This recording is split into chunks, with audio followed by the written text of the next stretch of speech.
يعلمون والذين لا يعلمون.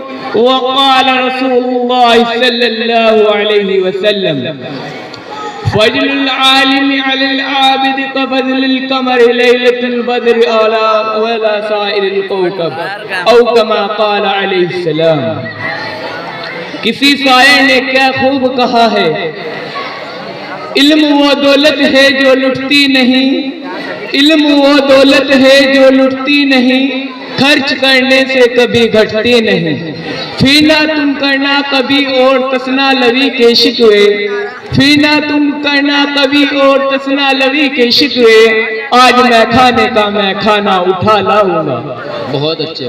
برادران اسلام، میں آپ حضرات کے سامنے کوئی لمبی چوڑی تقریر کرنے نہیں آیا ہوں، اس لیے کہ میں کوئی خطیب نہیں ہوں اور نہ کوئی واعظ ہوں اور نہ کوئی مفسر ہوں. صرف میں آپ حضرات کے سامنے علم دین کے موضوع پر گفتگو کرنے جا رہا ہوں. امید ہے کہ آپ میری باتوں کو انشاءاللہ بغور سماعت فرمائیں گے. آپ حضرات نے علم دین کی فضیلت و اہمیت کو بہت ساری کتابوں میں پڑھا ہوگا، بہت سارے مفکروں سے سنا ہوگا، بہت سارے دانشوروں سے سنا ہوگا.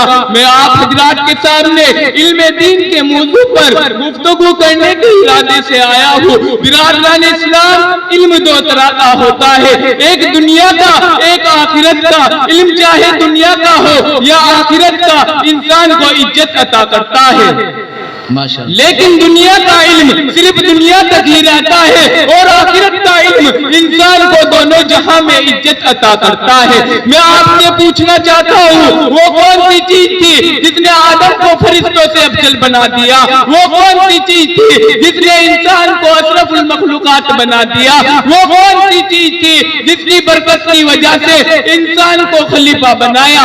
میرے محترم بزرگوں، دوستو، وہ علم کی دولت ہے.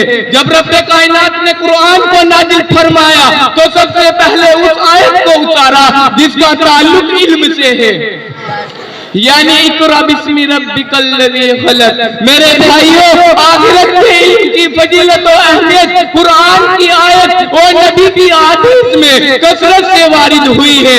اللہ تعالیٰ ارشاد فرماتا ہے، قل هل يستوي الذین یعلمون والذین لا یعلمون. اے محمد، آپ کہہ دیجئے کہ جاننے والا اور انجان برابر نہیں ہو سکتا. جس طرح توحید اور شرک برابر نہیں ہو سکتے، جس طرح ہدایت اور ظلمت ایک جگہ جمع نہیں ہو سکتے، جس طرح محبت اور دشمنی برابر نہیں ہو سکتی، جس طرح حق اور باطل برابر نہیں ہو سکتے.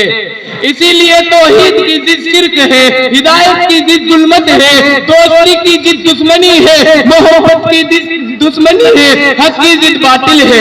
اسی طرح ایک اور حدیث میں نبی علیہ السلام نے ارشاد فرمایا، فضل العالم علی العباد کفضل القمر لیلۃ البدر علی سائر الکوکب.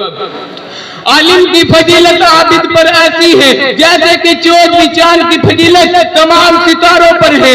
عبداللہ بن عباس فرماتے ہیں کہ دوسرے مومنوں کے مقابلے میں عالموں کے 700 درجات زیادہ ہوں گے اور ہر درجات کے درمیان 500 سال کی مسافت کے برابر ہوگی.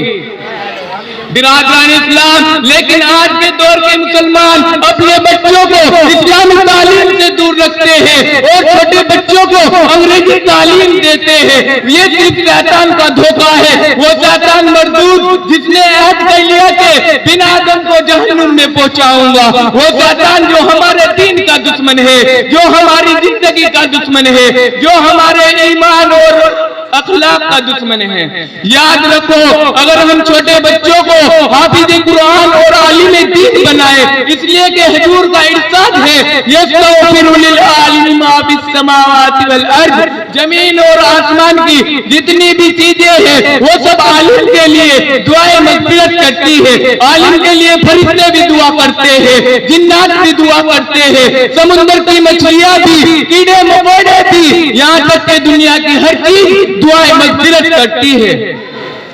ہونا تو یہ چاہیے تھا ہمارا دین صحابہ کے دین کی طرح، ہمارا معاشرہ صحابہ کے معاشرے کی طرح، ہمارا کردار صحابہ کے کردار کی طرح، لیکن سب اس کا الٹا نظر آتا ہے.